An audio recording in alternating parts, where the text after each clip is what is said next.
السلام علیکم سامعین، 13 محرم الحرام کی تاریخ شروع ہو چکی ہے، 8 جولائی ہے۔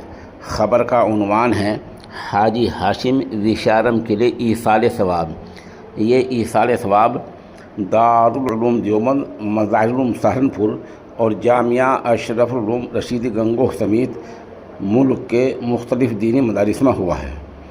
اس سلسلے میں دارالعلوم کے محتمم اعلیٰ حضرت مولانا مفتی ابوالقاسم نعمانی دامت برکاتہم العالیہ، مظاہر العلوم کے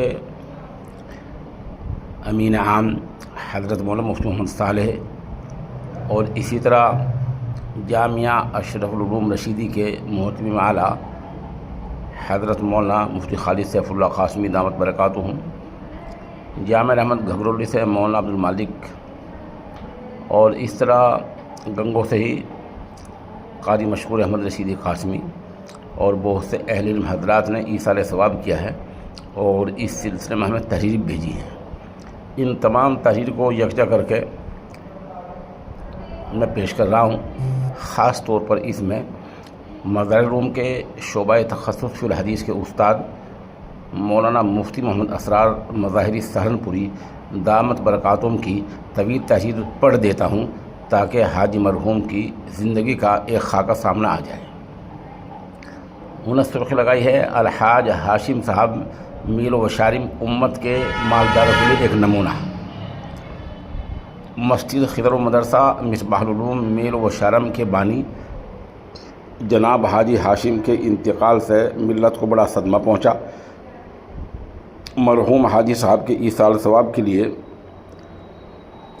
جہاں دیگر مدارس میں تعزیتی مجالس ہوئی ہے، وہیں مظاہر العلوم میں بھی ایک تعزیتی مجلس ہوئی جس میں قرآن کریم پڑھ کر ان کی روح کو ایصال ثواب کیا گیا۔ مفتی محمد اسرار صاحب نے مرحوم کے اوصاف حسنہ ذکر کرتے ہوئے کہا کہ 2015 میں استاد محترم مفتی طاہر صاحب شیخ الحدیث و ناظم جامعہ مظاہر العلوم کے ہمراہ مسجد خضر میل و شارم میں اعتکاف کی سعادت نصیب ہوئی۔ 15 دن کا قیام رہا۔ اس موقع پر حاجی صاحب رحمۃ اللہ علیہ سے ملاقات ہوئی۔ حاجی صاحب بہت خوبیوں کے حامل تھے، فیاضی، دریا دلی، علماء صلحاء سے محبت، مدارس و مساجد کا خصوصی تعاون، عوام کے ساتھ ہمدردی وغیرہ اوصاف حسنہ دیکھنے اور سننے کا موقع ملا۔ آپ مدرسہ مظاہر العلوم سہارنپور کے خاص معاونین و محبین میں سے تھے۔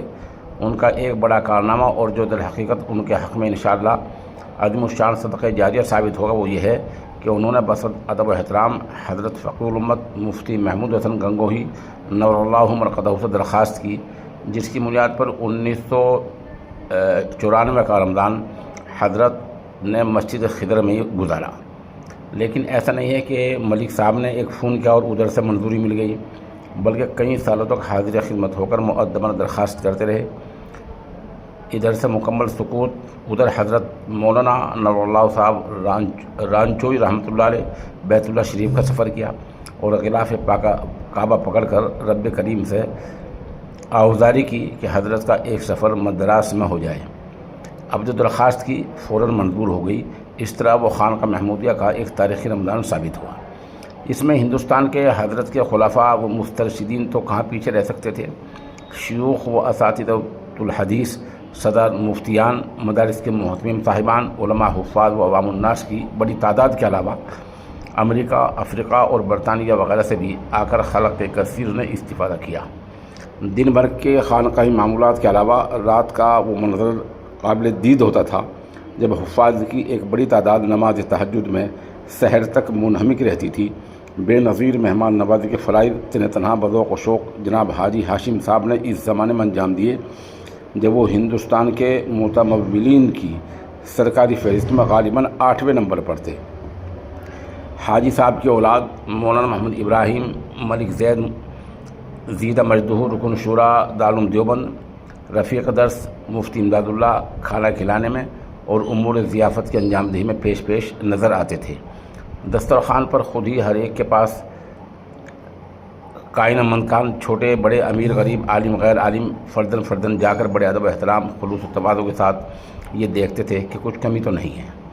پورا مہینہ مدینہ منورہ کی اعلیٰ ترین کھجور اور زمزم سے افطاری ہوتی تھی اور اعلیٰ ترین پکوانوں سے سالکین طریقت کی ضیافت فرماتے تھے۔ ویسے تو عام دسترخوان بھی خاص نوعیت کا ہوتا تھا، پھر خواص کے لیے الگ دسترخوان ہوتا۔ رمضان مکمل ہونے پر عید کے دن شاندار بکرا بریانی کا اہتمام ہوتا اور مہمانوں کو گراں قدر بیش قیمت ہدایہ و تحائف پیش کیے جاتے تھے۔ اس خانقاہ کی برکت سے اول تو خود حاجی صاحب کی زندگی میں ایک عظیم خوشگوار انقلاب برپا ہوا، چہرہ سنت نبوی سے اور جسم شرعی لباس سے سج گیا اور علاقائی سطح پر سنت زندہ ہوئیں اور بدعتوں کا خاتمہ ہوا۔ خانقاہی سلسلہ جس کی بنیاد حضرت جامع شریعت و طریقت نے رکھی تھی، تائیدم الحمدللہ تسلسل کے ساتھ جاری و ساری ہے، جس میں بلا مبالغہ ہزاروں بندگان خدا اب تک فیض حاصل کر چکے ہیں اور انشاءاللہ تا قیامت یہ دکان معرفت پھلتی پھولتی رہے گی۔ حضرت کے اس رمضان کے بعد حضرت قاری امیر حسن صاحب نے حضرتی کے حکم سے وہاں کا روحانی نظام سنبھالا۔ اس درمیان غالباً ایک رمضان حضرت کے خادم خاص مولانا محمد ابراہیم صاحب پانڈور نے بھی وہاں گزارا۔ حضرت قاری امیر حسن صاحب کی وفات کے بعد حضرت مولانا ابراہیم پانڈور دامت برکاتہم کے حکم سے اب یہ نظام حضرت الاستاد کے مکرمی مفتی طاہر حسن غازی آبادی خلیفہ حضرت فقہ الامت شیخ الحدیث و ناظم جامعہ مظاہر سنبھال رہے ہیں اور ایک جمع غفیر فیضیاب ہو رہا ہے۔ حاجی صاحب اس دور پرفتن میں امت کے رؤساء و متمولین کے لیے ایک رول ماڈل تھے، نمونہ تھے۔ مشائخ کا احترام کیسا ہوتا ہے، ان کی قدردانی کیا ہوتی ہے، ذاتی طور پر اہل اللہ سے کیسے استفادہ کیا جاتا ہے، یہ سب اور بہت کچھ ان کی زندگی سے سیکھنے کی باتیں ہیں۔ اللہ تعالیٰ ان کے نقش قدم پر چلائے، اللہ تعالیٰ مرحوم کو غریق رحمت فرمائے، حسنات کو قبول فرمائے، جملہ پسماندگان کو صبر جمیل اجر جزیل عطا فرمائے، ان کی جملہ ملی خدمات کو ان کے حق میں صدقہ جاریہ بنائے، آمین ثم آمین۔ شروع میں جو ہم نے چھوٹی کلپ دی ہے، یہ جامعہ اشرف العلوم رشید گنگوہ میں مرحوم کی روح کو ایصال ثواب کیا جا رہا ہے۔